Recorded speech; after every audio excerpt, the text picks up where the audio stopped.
Friends, कैसे हैं आप सब। आज जो ये वीडियो है थोड़ा सा अलग है। इसमें कोई रेसिपी शेयर नहीं कर रही मैं आपके साथ।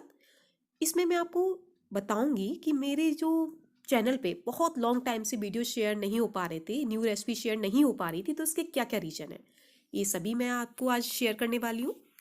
आपके बहुत सारे क्वेश्चंस हैं, उन क्वेश्चंस के आंसर भी मैं इस वीडियो में आपको बताऊंगी। एक एक क्वेश्चंस का आंसर दूंगी और कुछ क्वेश्चन रह जाएंगे तो उनको अगले वीडियो में बताऊंगी। और मुझे आपको ये भी बताना है कि आज थोड़ा सा मैं फ्री हुई हूँ काफ़ी लॉन्ग टाइम बाद, तो आज मैं विजिट करने आई हूँ ताजमहल। बहुत प्यारी सी स्पेशल जगह है और इस ताजमहल को मैं आपको दूर से भी दिखाऊंगी और पास से भी दिखाऊंगी। आप मेरे साथ बने रहिएगा, इस वीडियो पे पूरा कंप्लीट वॉच कीजिएगा। बहुत ही स्पेशल वीडियो है आज का। हेलो गाइस, कैसे हैं आप सब। आपका मेरे channel cooking with Archana Mishra में स्वागत है। आज मैं आपके लिए स्पेशल वीडियो बनाने के लिए आई हूँ। आप सबके जो इतनी सारी क्वेरीज आ रही थी कमेंट्स में कि आपकी रेसिपीज क्यों नहीं अपलोड हो रही, नए वीडियोस कब आएंगे, कैसे आएंगे, इतना डिले क्यों हो रहा है। तो बस मुझे आपको इतना बताना था कि कुछ टाइम से विद इन 1 मंथ मेरा बहुत ही हेक्टिक शेड्यूल हो गया है। कभी मेरे घर में बहुत सारे गेस्ट आ गए थे, उसके बाद थोड़ा सा मेरी मम्मी जी हैं, उनकी तबीयत ठीक नहीं थी, उसके बाद हमें कहीं आउट ऑफ टाउन जाना हो पड़ा था, तो इसीलिए बहुत सारे शेड्यूल इसने अप एंड डाउन्स हो गए थे। तो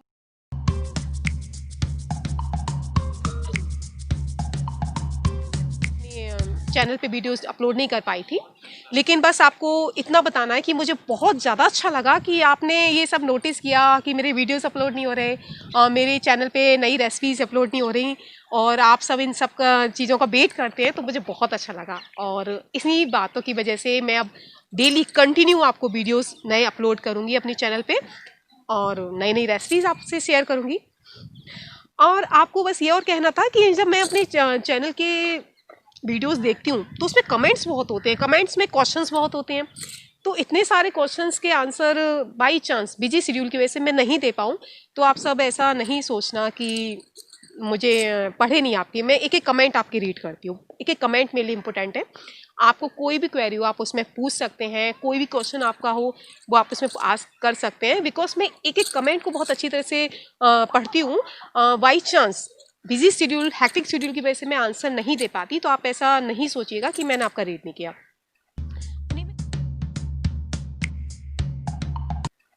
उन्हीं में से एक क्वेश्चन ये पूछा गया था मुझसे कि आपका रेसिपीज़ हमें बहुत पसंद है, आप कुछ अपने बारे में बताइए, और आपकी एजुकेशन क्या है। ये सारी बातें मुझसे पूछी थी, तो मैं आपको बता देती हूँ कि मैं एमएससी की हुई है केमिस्ट्री से, और मेरा फेवरेट सब्जेक्ट मैथ है। ये भी किसी बंदे ने पूछा था कि आपका फेवरेट सब्जेक्ट क्या है, और आपकी फैमिली मेम्बर्स कौन कौन हैं, क्या क्या है आपकी फैमिली में, कौन कौन है।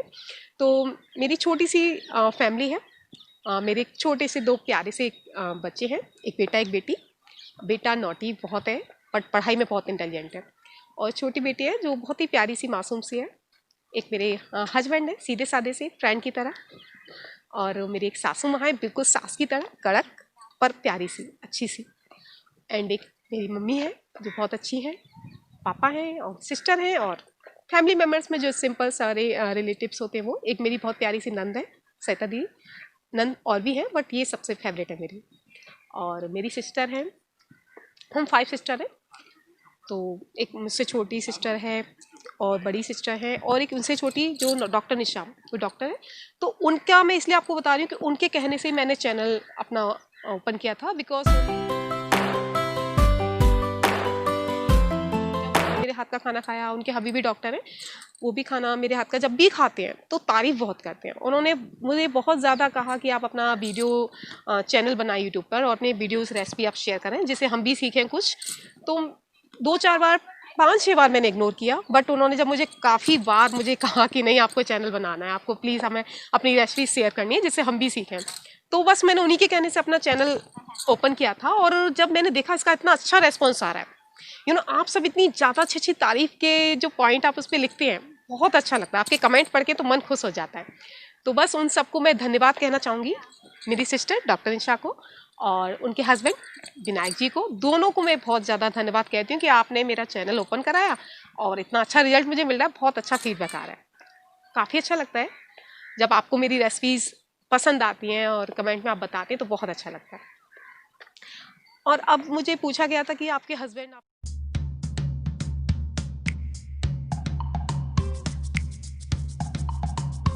कि आपके हस्बैंड आपसे बहुत मतलब रियल में आपसे बहुत ज़्यादा प्यार करते हैं, बहुत अच्छे हैं आपके हस्बैंड। मेरे हस्बैंड की बहुत तारीफ़ की थी कमेंट में। तो मैं आपको इतना बताना चाहूँगी, वो रियल में बहुत अच्छे हैं, उनका बहुत अच्छा नेचर है, सपोर्टिव नेचर है, और उनकी वजह से मैं आज यहाँ हूँ, वरना मैं आज यहाँ नहीं होती।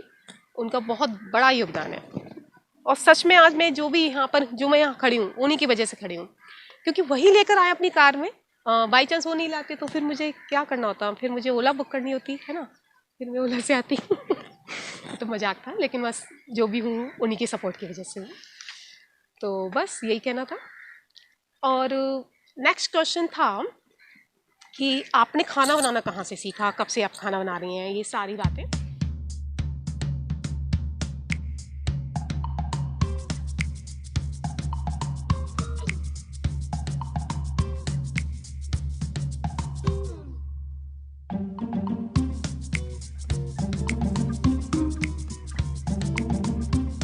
तो मुझे जो खाना बनाना जो मैंने स्टार्ट किया था जब मैं 10th क्लास में थी, तब से मैंने खाना बनाना स्टार्ट किया है 10th क्लास से। बिकॉज उससे पहले मेरी मम्मी जी थी, तो ना वो मम्मी की तबीयत मेरी 10th के बाद ही ख़राब हुई थी। मेरी मम्मी को ब्रेन ट्यूमर था, तो 10th के बाद उनकी तबीयत ख़राब हुई। तब से फिर उनका वन साइड पैरालिसिस हो गया, और वो प्रॉपर खाना क्या कुछ भी प्रॉपर नहीं कर पाती थी। तो उसके बाद से मैंने खाना बनाना मैंने लिया, बिकॉज मैं घर में बड़ी थी तो मुझे को बनाना था। मुझसे बड़ी सिस्टर की मैरिज हो चुकी थी।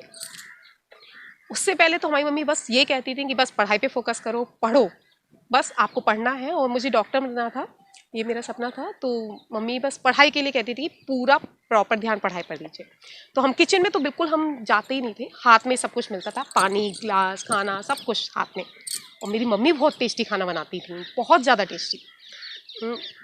उतना टेस्टी मैं बनाने की कोशिश करती हूँ, बट मेरी मम्मी के हाथों में तो जादू था, जादू है अभी, बट अभी वो प्रॉब्लम है, इसलिए वो अभी कुछ नहीं कर पाती।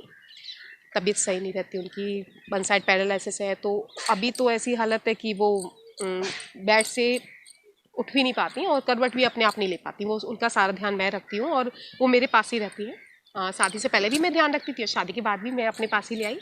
तो वो मेरे पास रहती हैं, और उनसे मैं और भी अच्छी अच्छी बातें सीखती रहती हूँ। तो 10th के बाद जब मैं किचन में गई, बिकॉज मेरी मम्मी तो ट्रीटमेंट के लिए चली गई थी, तो उन्हें ब्रेन ट्यूमर बताया, तो उनका ट्रीटमेंट स्टार्ट हो गया था, और मैं 10th क्लास में थी। तो फिर मैंने किचन में जब मैं गई पहली बार जब खाना बनाने, तो मुझे तो पता नहीं था कि खाना कैसे बनता है, I don't know about this. तो फिर मेरे पापा बहुत अच्छे कुक हैं, वो भी बहुत अच्छा खाना बनाते हैं, तो उन्होंने बताया कि ये जीरा है, और जीरे में जीरे से सब्जी स्टार्ट होती है, मतलब ऑयल लेते हैं फिर जीरा डालते हैं, ये सब चीज़ें ऐसे फ्राई करते हैं। तो उन्होंने थोड़ा बहुत समझाया, तो फिर मुझे समझ में आया कि ना ऐसे करते हैं, तो फिर मैं सीख गई। फिर मैंने धीरे धीरे स्टार्ट किया, तो कभी मुझसे बहुत सारी मिस्टेक हुई। जब हम कोई बात सीखते हैं बहुत सारी मिस्टेक होती हैं, कई तरह की मिस्टेक होती हैं। जब हम इन मिस्टेक्स को हम इम्प्रूव करते हैं तब हम उस चीज़ में परफेक्ट हो जाते हैं। तो इस टाइप से मेरे साथ भी हुआ था। जब मैंने खाना बनाना स्टार्ट किया तो नया था मेरे लिए, मुझे बिल्कुल भी कुछ भी नॉलेज नहीं थी, बिकॉज पूरा ध्यान फोकस पढ़ाई पे ही रहता था, और इतना वर्क तो हमने बिल्कुल भी नहीं किया था। तो बस ऐसे सर्कमस्टेंसेस हुए कि मुझे फिर करना पड़ा। तो फिर मैंने खाना बनाना स्टार्ट किया, खाना बनाया। तो कई बार क्या होता था, जिन सब्जियों में कुछ सब्जियों में हम पानी का यूज़ करते हैं, कुछ सब्जियों में हम पानी बिल्कुल भी नहीं डालना चाहिए, है ना। तो ऐसा मेरे साथ होता था कि मुझे तो पता नहीं था, तो मैं क्या करती थी, सूखी सब्जी में भी 1-2 गिलास पानी का डाल देती थी। मैंने कहा सब्जी बढ़िया बन जाएगी। फिर मुझे पापा ने समझाया कि किस सब्जी को हमें स्टीम पे कुक करना है, और किस सब्जी को हमें पानी के साथ बनाना है। तो बहुत सारी सब्जियां जो गीली हम नहीं खा सकते, सूखी खानी चाहिए, स्टीम में कुक करनी चाहिए। और कुछ सब्जियों को हम गीला खाएंगे, लिक्विड पानी डाल के मिक्स करके बनाएंगे तो अच्छी टेस्टी बनेगी। किन सब्जियों में दूध मिक्स करते हैं, किन सब्जियों में हम क्या क्या मिक्स करते हैं, क्रीम मिक्स करते हैं, सारी बातें मुझे पापा ने सिखाई। तो बस फिर मैं धीरे धीरे बनाती गई। कुछ कमी भी हुई, एक बार मैंने सब्जी में नमक भी नहीं डाला, बट मेरे पापा बहुत अच्छे हैं, और उन्होंने क्या किया, खाना सिंपल खा लिया। मैंने सॉल्ट नहीं डाला था सब्जी में, तो उन्होंने खा लिया। मैंने पूछा कैसा बना पापा खाना, वो हमेशा मोटिवेट करते हैं भी। तो बहुत उन्होंने कहा बहुत स्वादिष्ट, बहुत टेस्टी। मुझे बहुत खुशी हुई। जब कोई तारीफ़ करता है तो खुशी तो होती है, नॉर्मल सी बात है, जब भी कोई तारीफ़ करेगा तो खुशी होगी। तो मुझे बहुत अच्छा लगा, मैं बहुत खुश हो गई। फिर मैंने कहा अच्छा, फिर मैंने अपनी छोटी सिस्टर को खाना खिलाया कि खाओ बहुत टेस्टी बना है, पापा ने खाया। तो उन्होंने खाया, बोले हो इसमें तो सॉल्ट ही नहीं। मैं कहा ऐसा नहीं हो सकता, पापा ने तो इतना खा लिया, पूरी सब्जी फिनिश की और तारीफ भी की साथ में। तो मैंने जब टेस्ट किया तो मुझे पता चला सब्जी में सॉल्ट नहीं था।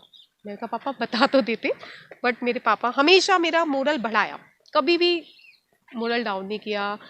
तो उन्होंने कहा नहीं, मुझे लगा आपने कम सॉल्ट डाला है इसीलिए, मुझे नहीं पता था बिल्कुल, लेकिन मुझे तो सब्जी पसंद आई, अपनी बेटी के हाथों की बनी हुई सब्जी मुझे बहुत पसंद आई।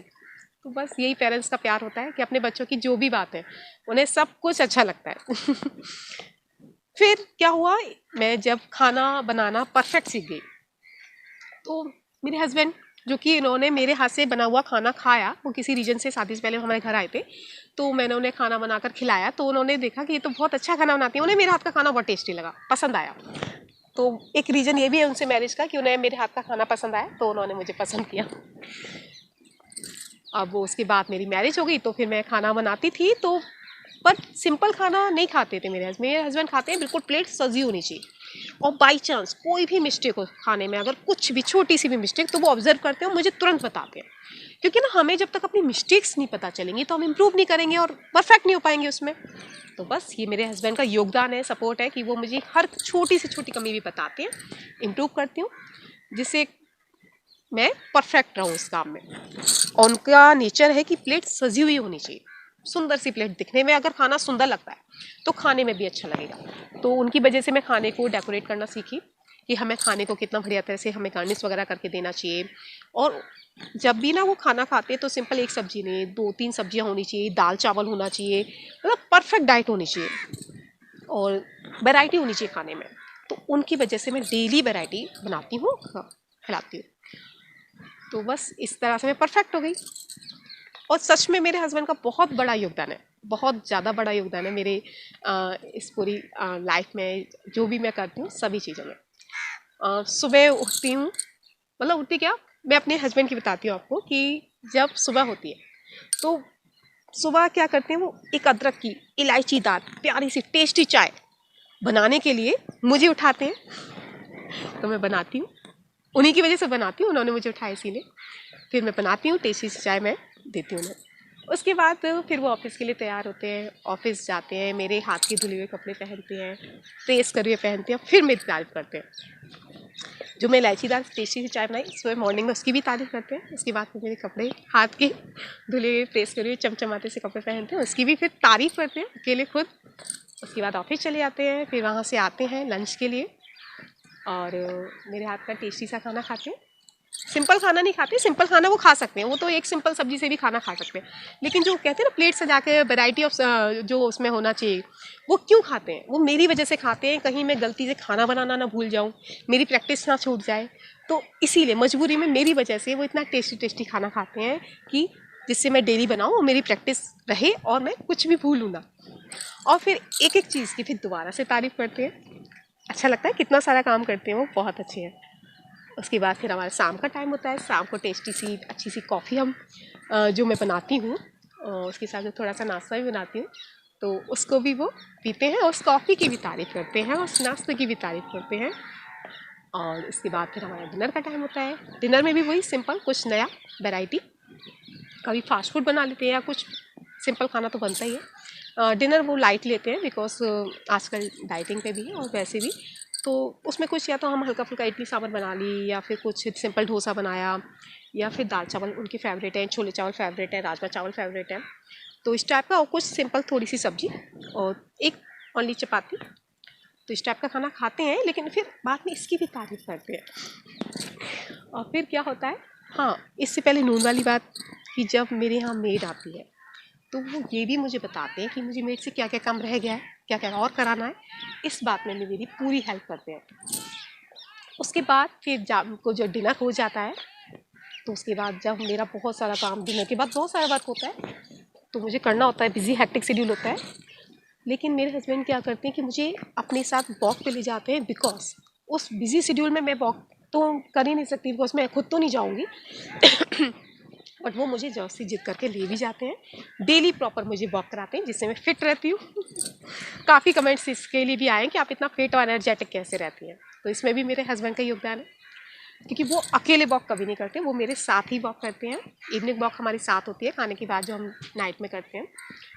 आज तक नहीं वो अकेले गए हो, या तो बाहर हम चले जाते हैं या फिर टेरिस पे, वहाँ भी हम वॉक कर लेते हैं, बट करवाते वो डेली है। उसके बाद जब हम आते हैं तो फिर वो मैं भूल जाती हूँ, तो फिर सोने की तैयारी होती है, लेकिन वो मुझे बताते थे कि किचन में क्या क्या काम रह गया, आपको क्या क्या और करना तो ये सब बातें वो ना बताएं तो मैं कैसे करूँ, रियल में इतना सब कुछ करते हैं मेरे लिए। I am so lucky.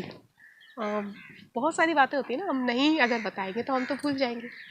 तो बहुत बड़ा योगदान है, और इन सब बातों के लिए मैं उनसे थैंक यू बोलती हूँ, उनकी आभारी हूँ। बहुत अच्छे। अच्छा, ये सब मेरा नेचर है, मतलब हमारा नेचर है, हम मजाक वगैरह इजी वे में करते हैं, उनका भी नेचर है, उन्हीं की वजह से मेरा नेचर है। और जो मेरा इतना बिजी शेड्यूल है ना, मेरी मम्मी है जो जिनका प्रॉपर मुझे करना है, बिकॉज वो बैठ भी नहीं पाती, उठ भी नहीं पाती, तो उनका मैं करती हूँ। और फिर मेरे 2 छोटे से बच्चे हैं, नॉटी हैं बहुत ज़्यादा, तो उनका भी मुझे करना है, बिकॉज वो बहुत नॉटी हैं, तो उनका हर तरह से ध्यान रखना है। फिर एक मेरे हस्बैंड सीधे साधे से मासूम से हैं, तो उनकी भी बहुत सारी चीज़ें हैं, उनका भी मुझे ध्यान रखना है। तो कई तरह की बातें हैं, और फिर मेड को भी देखना है, तो बहुत सारी बातें होती हैं, बिजी शेड्यूल होता है, तो हम मतलब बहुत बिजी रहते हैं। लेकिन इनमें क्या होता है, मेरे हस्बैंड क्या करते हैं, मुझे बीच बीच में घुमाने के लिए ले जाते हैं, आउटिंग पे ले जाते हैं, वो उनका बहुत पसंद है, उन्हें आउटिंग बहुत ज़्यादा पसंद है। तो उनकी वजह से तो मुझे भी पसंद है, पसंद तो सभी को होती है, बट बिजी शेड्यूल में हर कोई नहीं जा पाता, बट उन्हें पसंद है तो मैं चली जाती हूँ, माइंड फ्रेश हो जाता है, दोबारा से एनर्जी मिल जाती है, ये सब अपनी डेली रूटीन फॉलो करने के लिए। तो बस ये बातें हूँ। हाँ, खाना मेरी मम्मी बहुत अच्छा बनाती है, बहुत ज़्यादा टेस्टी मेरी मम्मी खाना बनाती थी, तो उन्हीं की वजह से शायद मुझ में भी ये गुण आया है कि मेरे हाथ का भी खाना टेस्टी बनता है, और सभी मेरे हाथ के खाने की तारीफ करते हैं। एक कमेंट मेरे पास ये भी आया है कि मेरी सासू माँ को मेरे हाथ का खाना पसंद नहीं आता, हमें क्या करना चाहिए कि मेरी सासू माँ को मेरे हाथ का खाना पसंद आए, तो ऐसा मैं क्या करूँ।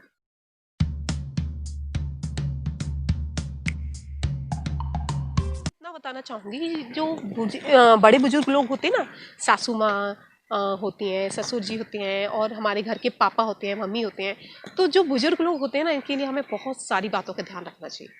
देखिए, हमसे कौन नाराज होता है, नाराज हमसे नहीं होते, हर बंदा जो हमसे नाराज होता है ना कहीं अपने आप से नाराज होता है, तभी वो हम पे नाराज होता है। कहीं ना कहीं कोई ना कोई पॉइंट उसके माइंड में क्लिक कर रहा होता है, उसे परेशान कर रहा होता है, जो उसकी परेशानी है वो हम सामने वाले बंदे को उतारते हैं। सासू माँ को परेशानी होगी तो वो बहू को उतारेंगी, है ना, सारी बात अपनी बहू को ही तो बताएंगी नाराजगी। और हस्बैंड नाराज है किसी बात से तो वो अपनी वाइफ को गुस्सा करेगा। लेकिन कुछ ना कुछ रीजन होता है इसका, हर चीज़ का बिना रीजन की कोई चीज़ नहीं होती। तो ससुर जी है तो अपनी सासू माँ पे नाराज हो जाएंगे, माँ नाराज है तो वो बेटी पे गुस्सा उतारेगी, भाई नाराज है तो बहन पे उतारेगा। तो ये सब गुस्से का रीज़न क्या होता है, मतलब कुछ ना कुछ तो रीज़न होता होगा। एक बहुत बड़ा रीज़न ये भी है, खाना। खाना अगर हम किसी को टेस्टी सा, स्पाइसी सा, उसके मन के अकॉर्डिंग हम खिलाते हैं ना, तो क्या होता है कि वो बंदा हमसे खुश हो जाता है, फिर हमसे नाराज़ नहीं रह पाता। तो बस मैं आपको ये बताना चाहूँगी, जो आपकी सासू माँ है वो बुजुर्ग हैं, तो बुजुर्ग लोगों के हमें माइंड में ये ध्यान रखना चाहिए कि हम जो खाना बनाएं उनके अकॉर्डिंग बनाएं। खाना बनाना एक अलग पॉइंट हुआ, टेस्टी खाना बनाना ये बिल्कुल अलग पॉइंट है, हेल्दी खाना बनाना ये बिल्कुल अलग पॉइंट है। और फोर्थ पॉइंट है, सबसे इंपॉर्टेंट पॉइंट है, कि हम जो खाना बनाएं, जिसको हम खिलाएं वो हमारी तारीफ करे, ये बहुत ज़्यादा ज़रूरी है। कई बंदे क्या करते हैं कि हमने खाना बहुत टेस्टी बनाया, उन्हें पसंद आता है, किसी और को भी पसंद आता है, बट जब जिसको खिलाते हैं वो तारीफ नहीं करता, तो बहुत दुख होता है कि हमने बनाया खाना, हमने इतना अच्छा बनाया, फिर उसने तारीफ क्यों नहीं की। तो अगर आपको इसके लिए अगर खाना बनाना है तो एक सिंपल सी छोटी सी ट्रिक बताऊंगी, तो उस ट्रिक को आप फॉलो करोगे ना, तो जिसको भी खिलाओगे वो आपकी तारीफ करेगा। मैं फॉलो करती हूँ, मैं इस बात का ध्यान रखती हूँ, मुझे हमेशा तारीफ मिलती है। मैं अपने हस्बैंड के लिए खाना बनाऊँ तो वो भी तारीफ करते हैं, अपने बेटे के लिए बनाऊँ वो भी तारीफ करता है, सासू माँ को तो मैंने इम्प्रेस कर रखा है, वो भी मेरे खाने की तारीफ करती है, और मुझे गिफ्ट भी देती है, रिटर्न गिफ्ट। जब वो खुश हो जाती है ना, तो आशीर्वाद तो मिलता है, आशीर्वाद बहुत ज़रूरी है भाई, सबसे ज़्यादा ज़रूरी तो आशीर्वाद होता है। आशीर्वाद तो मिलता है, लेकिन साथ में रिटर्न गिफ्ट में गोल्ड का भी सामान दिया कि मुझे इयर रिंग वगैरह, ये चीज़ें भी मायने रखती है ना। चलो सिंपल गोल्ड नहीं, लेकिन ना अगर कोई गिफ्ट दे रहा है तो उसकी वैल्यू होगी ना, वो हमसे खुश है और हमसे खुश हो गई तो हमें गिफ्ट दे रहा है। तो हालांकि मैं भी अपनी सासू माँ का बहुत ध्यान रखती हूँ हर तरह से, जो उनकी फेवरेट साड़ी है वही मैं उन्हें देती हूँ, जो उनका फेवरेट फूड है वही मैं खिलाती हूँ। तो मुझे हाँ, सासू माँ वाला पॉइंट आपको बताना था कि आपकी सासू माँ आपकी तारीफ कैसे करें। देखिए क्या करिए, जब भी उन्हें खाना खिलाइए, हर किसी को खाने से ही उसका रिलेशन होता है माइंड का। अगर आप उसका पेट ढंग से भर देंगे ना, उसे खुश कर देंगे, तो आपसे खुश रहेगा, नाराज़ नहीं हो सकता। तो आपको ये तो पता होगा आपकी सासू माँ को क्या क्या खाने में पसंद है, कैसा खाना पसंद है, तो वो उनकी पसंद का आप खाना बनाएं। उन्हें खिलाएं और थोड़ा सा उनसे जो भी रेस्पेक्ट की उम्मीद हमसे बड़े लोग करते हैं तो रेस्पेक्ट करें। रेस्पेक्ट करने में कुछ भी नहीं जाता, और जितनी ज़्यादा हम रेस्पेक्ट कर सकते हैं उतनी हमें ना पॉजिटिव एनर्जी मिलती है। आप ये यकीन मानिए, जितने लोग मुझे जानते होंगे या जो भी मेरी जान पहचान की है, वो सभी कहते हैं कि मुझ में बहुत पॉजिटिव बातें हैं, हमारे कांटेक्ट में मतलब पॉजिटिव रेज निकलती है। मेरे साथ जो भी रहता है वो हंसता ही है, मुस्कुराता ही है, खुश रहता है। और आप इतनी खुश कैसे रहती हो? मैं भी ऑलरेडी इतनी खुश क्यों रहती हूँ? बिकॉज रेस्पेक्ट करने में मैं कहीं कमी नहीं छोड़ती। अपने हस्बैंड की 100%, अपने पापा की 100%, मम्मी की, सासू माँ की, जितने भी मुझसे बड़े लोग हैं उसकी रेस्पेक्ट करना चाहिए। वो रेस्पेक्ट हमें ना पॉजिटिव एनर्जी देती है, फेस पे ग्लो भी देती है, और अच्छी अच्छी बातें माइंड में आती हैं। और आपको बस मैं एक और बात बता दूं, जितने भी बुजुर्ग लोग होते हैं ना, उन्हें टीथ में प्रॉब्लम हो जाती है ना, तो उन्हें खाना खाने में बहुत दिक्कत होती है। तो खासकर सासू माँ हो, पापा हो आपके, या ससुर हो, या जेठ हो, जो भी बुजुर्ग लोग हैं, बड़े बुजुर्ग हो, दादाजी हो, नाना जी हो, तो उनके लिए जब भी आप खाना बनाएं ना, तो इस बात का ध्यान रखें कि उनके जो खाना हो थोड़ा सा सॉफ्ट हो। रोटियां चपाती जो आप बनाते हैं ना, सॉफ्ट होनी चाहिए। अगर आप उनके लिए रोटी बनाए तो उसमें हल्का सा बेसन आप डाल दें। देखिए, अगर आप रोटी में बेसन मिलाते हैं तो रोटी सॉफ्ट हो जाती है। जिनके टीथ में प्रॉब्लम है ना, वो भी उसे इजी वे में खा सकते हैं। और जब बेसन मिलाएं रोटी में तो उसमें नमक जरूर डालना चाहिए, ठीक है, बैलेंस करके। और अगर उनके खाना डाइजेस्ट होने में दिक्कत हो रही है, बड़े बुजुर्गों को तो होगी, बिकॉज एज का ये फैक्ट होता है कि अगर एज होती है ना तो थोड़ी सी दिक्कत आ जाती है, तो उन्हें खाना डाइजेस्ट होने में दिक्कत होती है। तो उनके खाने में धनिए का, हरे धनिए का यूज़ ज़रूर करें। हरा धनिया हम सब्जी में क्यों डालते हैं? क्योंकि उससे हमारा खाना डाइजेस्ट प्रॉपर हो जाता है। तो उन्हें आप धनिया की रोटी भी बना के देख सकते हैं, हल्का सा बेसन, धनिया और नमक, तो उससे उनका खाना डाइजेस्ट होगा। अगर उन्हें खाने पेट में ना गैस की प्रॉब्लम होती है बड़े बुजुर्गों को, तो अगर ऐसी कोई प्रॉब्लम आ रही है तो अजवाइन का यूज़ करें। अगर आप अजवाइन डाल के खाने रोटियां बना कर देंगे ना, तो उन्हें कभी भी पेट में दर्द नहीं होगा, गैस नहीं होगी। तो कई पॉइंट हैं जिनका अगर आप ध्यान रखेंगे तो उन्हें दिक्कत नहीं होगी बड़े बुजुर्गों को, क्योंकि हर घर में बड़े बुजुर्ग होते हैं। और जब जो बंदा खाना बनाता है ना, तो उसे छोटे बच्चे की भी फीलिंग का ध्यान रखना है, बड़े बुजुर्गों की भी फीलिंग का ध्यान रखना है, अपने हस्बैंड के भी ध्यान रखना है, अपनी फ्रेंड का, सिस्टर का, मतलब जिसके लिए भी आप खाना बनाएं उन सबकी बातों का ध्यान रखना है कि उन्हें क्या पसंद है, उनके लिए क्या बेटर है, ये रखना चाहिए। और अगर आप प्रैक्टिस करेंगे तो हैबिट में आ जाएगा। ये सब बातें मुझे क्यों पता है? क्योंकि ना मेरा तो हॉबी है खाना बनाना। जब मैं खाना बनाती हूँ ना तो मुझे बहुत खुशी होती है अंदर से। तो उसमें नई नई ट्रिक्स मैं यूज़ करती हूँ, नए नए रेसिपीज बनाती रहती हूँ। तो इस टाइप से मेरा परफेक्शन परफेक्ट हो जाता है। तो बस यही आपको बताना था कि बुजुर्गों के लिए बनाए खाना, तो उनकी इस बात का ध्यान रखें कि उन्हें खाना ऐसा हो जो वो पसंद करें, उनके अकॉर्डिंग हो। कड़क कड़क खाना देंगे तो वो तो भाई बुराई करेंगी आपकी। सासू माँ को आप कड़कड़ाती स्पाइसी खाना देंगे तो वो आपसे पसंद नहीं करेंगी, तो वो आपकी बुराई करेंगी। तो उनका ये ध्यान रखना कि बड़े बुजुर्गों के लिए ज़्यादा स्पाइसी खाना नहीं बनाना चाहिए। उन्हें ना मिर्च का यूज़ हो, उन्हें मिर्च पेट में भी दर्द कर सकती है, एसिडिटी बना सकती है, तो उन्हें हल्का लाइट नमक मिर्च का यूज़ करना चाहिए। साथ ही साथ उनके खाने में अगर रोटी बनाए तो अजवाइन का, धनिए का और बेसन का। बेसन से उनकी रोटी सॉफ्ट हो जाएगी, उन्हें खाने में प्रॉब्लम नहीं होगी, ठीक है।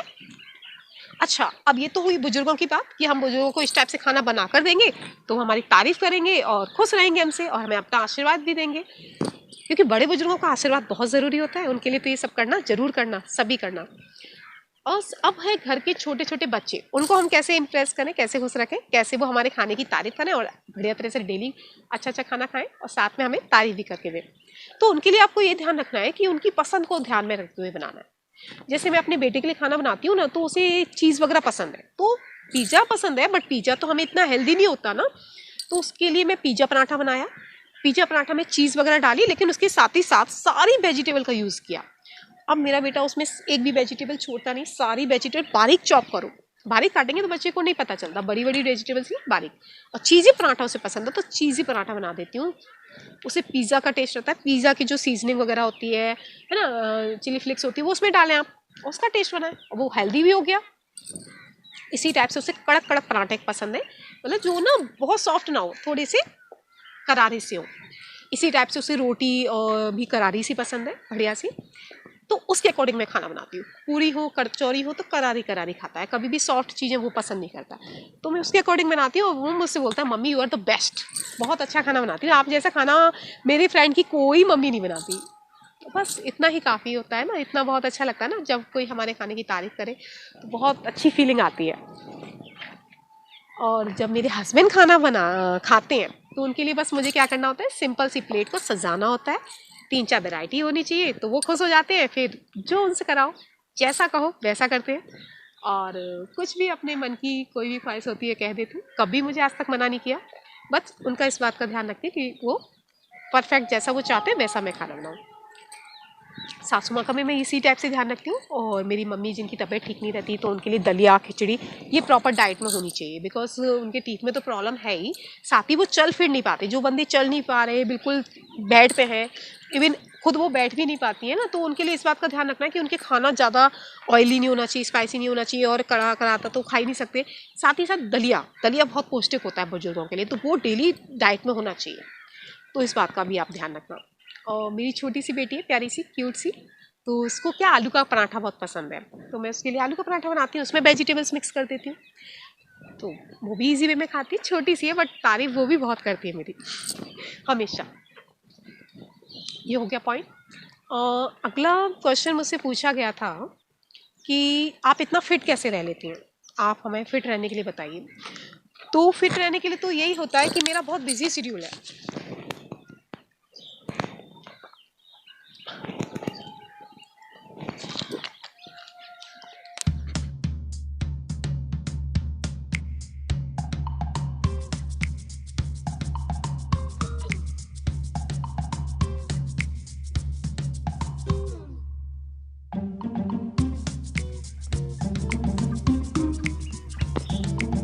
जब आप बिजी रहते हैं ना, तो जब आप बिजी रहते हैं तो आपको पूरे दिन आराम का टाइम कम मिलता है। मेरा शेड्यूल सुबह से स्टार्ट होता है, नाइट तक बिजी रहता है। बाई चांस अगर मैं कुछ भी मूवी देखने गई हूँ या कुछ और गई हूँ, तो वो एक्स्ट्रा ही मतलब बर्डन मुझ पे हो जाता है, वर्क हो जाता है, तो थोड़ा सा मेरा हेक्टिक शेड्यूल है। बट ये अच्छा है ना, हेक्टिक शेड्यूल है तो मैं फिट हूँ। मैं इतना मेरे पे जो मेरा शेड्यूल है ना, इतना है कि मैं उसमें इवनिंग वॉक नहीं कर ही नहीं सकती, बट मेरे हस्बैंड मुझे प्रॉपर इवनिंग वॉक कराते हैं, तो मेरी अच्छा वो मेरे लिए बेनिफिट हो गया। साथ ही साथ मैं नून में कभी सोती नहीं हूँ, सो ही नहीं सकती, और सोना अब हैबिट में भी नहीं है। लेकिन ना ऐसा होता है जब हम आराम कर लेते हैं ना नून में खाना खाने के बाद, तो उससे हमारा वजन बहुत बढ़ जाता है। तो ये भी रीज़न है कि मेरा वेट इसलिए भी नहीं बढ़ता। साथ ही मेरा घर भी थोड़ा बड़ा है, तो उसमें अप एंड डाउन सीढ़ियों ऊपर छत पे जाना, टैच पे जाना, इस रूम से उस रूम में जाना, हर बंदे को प्लेट में मेरे हैबिट है कि मैं गरम गरम खाना परसती हूँ, सर्व करती हूँ, तो कई राउंड हो जाते हैं। तो बस ये भी मेरा फिट रहने का रीज़न है। बाकी अगर आप सबसे ज़्यादा फिट रहते हैं तो यही है कि आप परफेक्ट डाइट लें। डाइट में परफेक्ट लेती हूँ, उसमें कोई कमी नहीं। 2 चपाती तो 2 चपाती, दाल चावल, सैलिड मेरा प्रॉपर रहता है। सैलिड आपको भी लेना है, क्योंकि ना अगर हम कुछ ऑयली कम खा रहे हैं तो कुछ ऐसी हेल्दी चीज़ तो ज़रूर लेनी चाहिए ना, जिससे आपका कुछ भी बैलेंस ना बिगड़े। तो डाइट में मेरा सैलिड तो एक भी दिन का गैप नहीं होता, सैलिड में प्रॉपर लेती हूँ। 2 चपाती से 3 चपाती मैं नहीं खा सकती, बिकॉज 2 ही चपाती मैं लेती हूँ। और साथ ही साथ 2 टाइम खाना है मेरा, और स्नैक्स के साथ, कॉफ़ी के साथ कुछ हल्का फुल्का स्नैक। 1 एप्पल तो मेरा शेड्यूल है फिक्स। 1 एप्पल तो मेरा हमेशा से है। बाई चांस मेरा खाना डिले हो सकता है, ब्रेकफास्ट डिले हो सकता है, 1 एप्पल डिले नहीं होता, वो तो मैं डेली मुझे लेना ही है। पानी, सबसे ज़्यादा पानी आपको लेना। पानी लेते हुए ज़्यादा यूज़ करने से ना आपका बॉडी में कोई भी ड्राइनेस नहीं आती है, और फेस पे ग्लो भी रहता है। प्रॉपर पानी पीना चाहिए, और बस बिज़ी रहना चाहिए। सबसे ज़्यादा तो बिज़ी रहो, कोई भी प्रॉब्लम नहीं, आपको इतना टाइम नहीं होगा। रेस्ट करें, रेस्ट से वेट भी बढ़ता है, बट हर तरह से बैलेंस तो रहना ही चाहिए। और मुझसे पूछा गया है मेरे फेवरेट प्लेस कौन सा है, मुझे क्या क्या पसंद है, तो मुझे आपको ये बताना है कि सबसे ज़्यादा तो मुझे कुकिंग में खाना बनाना बहुत पसंद है। खाना बनाती हूँ तो मुझे बहुत अच्छा फील होता है, और मन में पॉजिटिव एनर्जी आती है, और इन्जॉय करते हुए मैं खाना बनाती हूँ। और साथ ही साथ मुझे म्यूजिक, हमारे यहाँ सॉन्ग बहुत चलते हैं सुबह से, 24 आवर्स में 18 आवर्स म्यूज़िक मेरे हस्बैंड को भी बहुत पसंद है। तो मेरे हस्बैंड रोमांटिक सॉन्ग सुनते हैं, मेरा बेटा आजकल के फ़नी बढ़िया फैंकी सॉन्ग सुनता है, और मैं सुनती हूँ सैड सॉन्ग। मतलब हर कॉम्बिनेशन के सॉन्ग चलते हैं सभी, मॉर्निंग से लेके इवनिंग तक। तो बस जब भी माइंड टेंस होता है तो सॉन्ग सुनो, माइंड ज़्यादा खुश है तो सॉन्ग सुनो, और माइंड खुश भी नहीं है और टेंस भी नहीं है तो भी सॉन्ग सुनो। ये मेरी हॉबी है। साथ ही साथ हिस्टोरिकल मॉन्यूमेंट्स, ये तो मेरे फेवरेट है, बहुत ज़्यादा मुझे पसंद है। आई डोंट नो क्या एक अलग अफेक्शन है, बट यहाँ आके मुझे बहुत ज़्यादा अच्छा लगता है, बहुत ही ज़्यादा। और मेरे हस्बैंड को भी शौक है, मुझे भी पसंद है। हमारी हॉबीज़ काफ़ी मिलती जुलती हैं। तो जब भी मन कुछ भी करता है कहीं आउटिंग पे जाने का, तो हम यहाँ आते हैं, एक अलग अजीब सी शांति मिलती है, बहुत अच्छा लगता है। मूवीज़, फेवरेट मूवीज़ मुझसे पूछी थी कि आपकी फेवरेट मूवी कौन सी है। मैं कभी भी मूवी वगैरह बहुत ही मतलब देखते हैं, जब हॉल वगैरह नहीं, उसमें तो हम जाते ही जाते हैं, कोई भी न्यू मूवी हमने नहीं छोड़ी। मेरे हस्बैंड को बहुत शौक है, तो मैं हमेशा जाती हूँ। अभी तो लॉकडाउन चल रहा है, तो अभी ऐसा कुछ नहीं, घर पर ही हम देख रहे हैं। बट सीरियल वगैरह मैं रेगुलर नहीं देखती, मैं केवल सॉन्ग सुनती हूँ। सॉन्ग सुनने में क्या होता है कि हमारा कोई भी काम रुकता नहीं है, साइड में सॉन्ग चलते हैं, हम अपना घर का कुछ भी काम कर सकते हैं और हमारा हाथ नहीं रुकता और हमारा टाइम वेस्ट नहीं होता। जो भी बिजी शेड्यूल होता है, तो आप बस साइड में सॉन्ग चलाएं, फुल डबल एनर्जी आ जाती है और डबल बढ़िया तरह से काम होता है। तो मैं जब खाना बनाती हूँ तब भी सॉन्ग सुनती हूँ, या घर का कोई और वर्क करती हूँ तो भी सॉन्ग सुनती हूँ। अपना सॉन्ग सुनना मेरा फेवरेट है और साथ ही साथ खाना बनाना भी फेवरेट है। मैं आधे घंटे में स्पेशल थाली 50 लोगों का खाना मैं बना सकती हूँ। बनाया है कई बार, जब घर में फंक्शन होता है तो बनाती हूँ, बिकॉज इसे तो मुझे बहुत ही ज़्यादा अच्छा लगता है ना, और स्पीड बन जाती है मेरी, डबल स्पीड हो जाती है। जब भी मैं सॉन्ग सुनती हूँ तो मेरी स्पीड अपने आप काम करने की डबल हो जाती है, स्पीड से वर्क होता है घर का सारा। बस यही लाइफ में चलता है और बढ़िया लाइफ चल रही है हमारी। छोटा सा परिवार है, उसमें एक छोटा सा मैंने चैनल ओपन किया था जो बहुत बड़ा रेस्पॉन्स दे रहा है, और आप सबके अच्छे अच्छे कमेंट आते हैं, मैं पढ़ती हूँ। अब आपको मेरे जो वीडियोस हैं वो कंटिन्यू मिलेंगे, कंटिन्यू अपलोड होंगे और कोई भी प्रॉब्लम उसमें नहीं होगी, अच्छा रहेगा। देखिए कितना प्यारा सा मौसम है, अच्छा सा। आज का मौसम बहुत अच्छा है और अच्छा लगता है काफ़ी। और आप सबको कुछ भी क्वेरी हो, कैसी भी, तो आप मुझे कमेंट बॉक्स में ज़रूर बताएं, मैं एक एक क्वेश्चन का आंसर दूंगी। फ्रेंड्स, आज मैं आई हूँ बहुत ही ज़्यादा सुंदर, फेमस, ऐतिहासिक इमारत ताजमहल देखने। बहुत ही सुंदर जगह है और आप भी मेरे साथ आइए, विजिट कीजिए। आइए मिलकर देखते हैं। ताजमहल भारत का सबसे ज़्यादा मशहूर स्मारक है। इसकी भव्यता और विशालता के लिए प्रसिद्ध है। ये बहुत ही ज़्यादा सुंदर है, ये बहुत ही ज़्यादा विशाल है। जब हम इसके पास जाकर देखते हैं तो ये बहुत ही ज़्यादा बड़ा दिखाई देता है, बहुत अच्छा लगता है। इस पर जो इसके पत्थरों पर जो कारीगरी की गई है, बहुत ही सुंदर कारीगरी है। इसे पास से देखें, बहुत अच्छा लगता है ये। इसका जो दरवाज़ा है जिससे मैं अभी आई हूँ, 30 फुट मोटी दीवार से बना हुआ है और इससे देखिए बहुत ही अच्छा इमारत है। देखें, अभी मैं इसे दरवाजे को भी आपको ऊपर से कैमरे से दिखाती हूँ। देखें, लाल पत्थरों से मिलकर बना हुआ है। इस पर लिपि से कुछ लिखा हुआ है, बहुत ही अच्छी बातें इस पर लिखी गई हैं और स्टोन से इस पर ना कारीगरी की गई है। और ये स्टोन भी स्पेशल है, देश दुनिया भर के कोनों से मंगाए गए ये स्टोन है, बहुत ही ज़्यादा कीमती है। ऐसी भव्य इमारत दुनिया ने पहले कभी नहीं देखी थी। ये इसमें जो उपयोग में आए गए सफ़ेद संगमरमर है ना, उसे राजस्थान के मकराना से स्पेशल मंगाया गया था। ये खूबसूरत ऐतिहासिक इमारत ताजमहल हस्बैंड और वाइफ के प्यार की एक अद्भुत निशानी है। इसके बारे में ये भी कहा जाता है कि शाहजहां ने गर्म हिंदुस्तानी मैदानों में पत्थरों का एक सुंदर सा बगीचा बना दिया था। यहाँ हम पहले भी कई बार आए हुए हैं, लेकिन तब क्या होता था, विंडो टिकट मिलती थी। अब इसमें ऑनलाइन का सिस्टम हुआ है। अगर आपको टिकट चाहिए तो आपको ऑनलाइन बुक करानी होगी। साथ ही साथ इसमें क्या होता था, 20,000 लोग डेली इसे विजिट करने आते थे। कभी कभी 30,000 तक लोग आते थे। लेकिन अब जब लॉकडाउन चल रहा है तो इसमें ये लिमिट है ना, कम कर दी है। अब इसमें डेली 5,000 बंदे देख सकते हैं इसे, और वो भी 2 शिफ्ट में टिकट बांटी जाती है। 1 शिफ्ट में 2,500 और सेकेंड शिफ्ट में 2,500। तो इसकी वजह से क्या हो रहा है, बहुत सारे बंदे जो कि ताज देखने आते हैं बट देख नहीं पाते क्योंकि उन्हें टिकट नहीं मिल पाती। तो इस वजह से काफ़ी ज़्यादा दिक्कत हो रही है।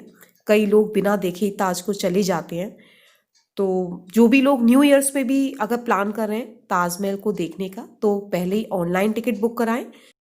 हेलो फ्रेंड्स, देखिए कितना ज़्यादा सुंदर व्यू है यहाँ का। इसीलिए मुझे सभी हिस्टोरिकल मॉन्यूमेंट्स बहुत ज़्यादा पसंद है। लेकिन जो ये प्लेस है ये मेरी फेवरेट है, ये मेरे हस्बैंड और मेरी दोनों की फेवरेट प्लेस है। अक्सर हम यहाँ आते हैं और बहुत ही ज़्यादा पीसफुल माहौल है यहाँ का, बहुत ही ज़्यादा प्यारा सा व्यू है। इसे पहचानने के लिए कोई भी आपको मुझे सिग्नल नहीं देना, आप इसी इजी वे में पहचान सकते हैं कौन सा हिस्टोरिकल मॉन्यूमेंट्स है। और बेस्ट है, इंडिया का बेस्ट है, इंडिया की शान है, हमारे शहर की भी शान है। बहुत ही प्यारा सा व्यू है यहाँ का, देखिए कितना प्यारा व्यू है यहाँ का। यहाँ हम अक्सर आते हैं और बहुत ज़्यादा अच्छा लगता है यहाँ का, बहुत ही ज़्यादा अच्छा लगता है। देखिए पूरा आप इसका नज़ारा देखिए।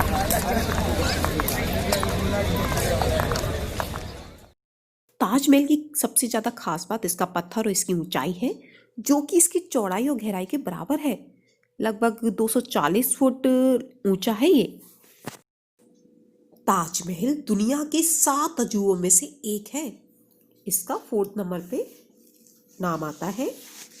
दुनिया में भी इसका नाम बहुत ज़्यादा फेमस है।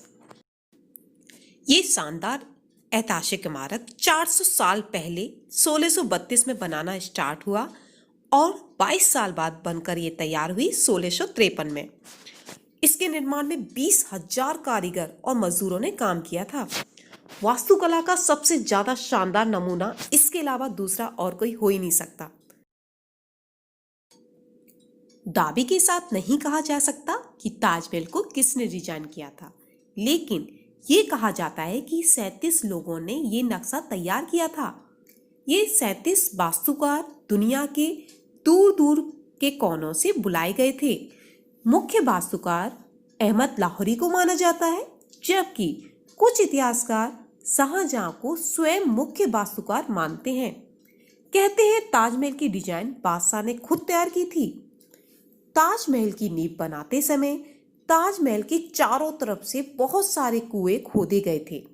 इन कुओं में ईंट, पत्थर, लोहे के साथ साथ आबनूस और महोगनी की लकड़ियों के लट्ठे भी डाले गए थे। ये कुएं ताज की नींव को मजबूती देते हैं।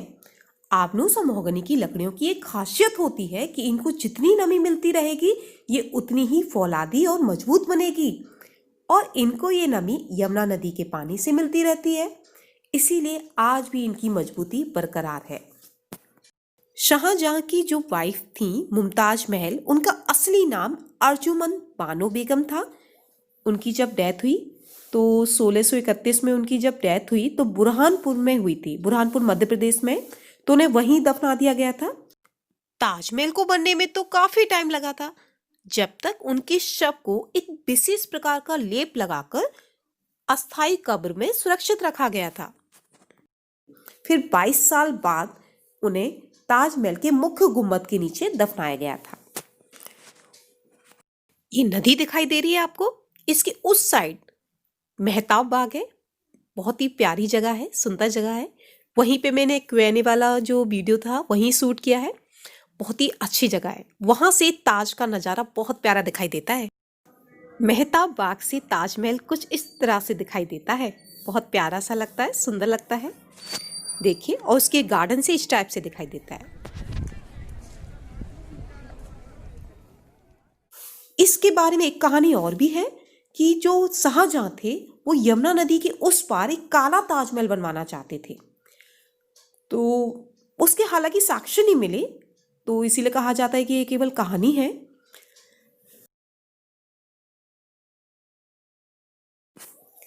ताजमहल वास्तव में शाहजहां की वाइफ का एक मकबरा ही है, और वो चाहते थे कि काला ताजमहल बनवाया जाए और वहां उसे वो अपना मकबरा बनवाना चाहते थे। हजारों टूरिस्ट जो यहाँ रोज आते हैं वो ये नहीं जानते कि वो जो देख रहे हैं वो ताजमहल का पिछला हिस्सा है। दरअसल शाही दरवाजा नदी के किनारे उत्तर में था, तो उस टाइम के जो लोग आते थे, शाही लोग ताजमहल के अंदर जब आते थे तो वो नदी किनारे वाले रास्ते से आते थे, वहीं से शाही लोगों की एंट्री होती थी। टाइम ताजमहल में जो प्रवेश होता था वो उत्तर दिशा वाले दरवाजे से ही होता था। शाही लोग नाव में सवार होकर आते थे और फिर इस पे चबूतरा बना हुआ था, उससे चढ़कर ताजमहल में एंट्री किया करते थे। आज का जो ताजमहल का जो एरिया है उसमें 46 फुटबॉल के मैदान बन जाएंगे। लेकिन शाहजहां के टाइम पर ये जो एरिया होगा वो और भी बड़ा रहा हुआ होगा। ताजमहल के निर्माण के लिए हर चीज हीरे की तरह परख कर चुनी गई थी। ताजमहल की दीवारों पर जो नक्काशी है, इसकी तकनीक इटली के कारीगरों से सीखी गई थी। उज्बेकिस्तान के बुखारा से संगमरमर को तराशने के लिए कारीगर बुलाए गए थे। ईरान से संगमरमर पत्थर पर कैलीग्राफी करने के लिए कारीगर आए थे। ताजमहल में नक्काशी बहुत ही शानदार की गई है और उसके अंदर ना बहुत ही बेशकीमती स्टोन लगाए गए हैं। तो ऐसी कुछ बेशकीमती स्टोन है जो कि बहुत सारे देशों से मंगाए गए थे, दुनिया के दूर दूर के कोनों से मंगाए गए थे। जैसे Z and crystal stone Japan से आया था, लेपिस लेजुली स्टोन अफगानिस्तान से आया था, टर्कोइस स्टोन तिब्बत से आया था, जैस्पर स्टोन पंजाब से आया गया था और जफायर स्टोन वो श्रीलंका से लाया गया था। कर्नोलियन स्टोन अरब से आया था। कुल मिलाकर इसी प्रकार के 28 किस्म के 20 कीमती रत्नों को सफेद संगमरमर में जड़ा गया था। इन सभी चीजों को विदेश से आगरा लाने के लिए 1000 से भी ज्यादा हाथियों का इस्तेमाल किया गया था। 1947 में भारत को अंग्रेजों से आजादी मिलने के दौरान अंग्रेजों ने ताजमहल को काफी नुकसान पहुंचाया। उन्होंने लेपिस लेजुली जैसे बेशकीमती रत्नों को ताजमहल की दीवारों से खोद कर निकाल लिया और उसे वो अपने साथ ब्रिटेन ले गए। ताजमहल के मुख्य गुंबद का जो कलश है वो किसी जमाने में प्योर गोल्ड का हुआ करता था। 19वीं सदी के शुरुआत में सोने के कलश को बदलकर कांसे का कलश लगा दिया गया, जो आज भी लगा हुआ है। जहां अपनी वाइफ से बहुत प्यार करते थे। लास्ट के दिनों में जब उनके खुद के बेटे औरंगजेब ने उन्हें जब बंदी बनाया, तो उनकी जब लास्ट इच्छा पूछी गई तो उन्होंने यही कहा कि मुझे ऐसी जगह बंदी बनाकर रखा जाए जहां मैं ताजमहल को निहारता रहूं। और बस उनकी इच्छा पूरी की गई, उन्हें ऐसी जगह बंदी बनाया गया जहां वो ताजमहल को देख पाएं। और लास्ट में जब वो मृत्यु हो गई उनकी, तो उन्हें उसी मुख्य गुंबद में मुमताज की कब्र के पास ही दफनाया गया।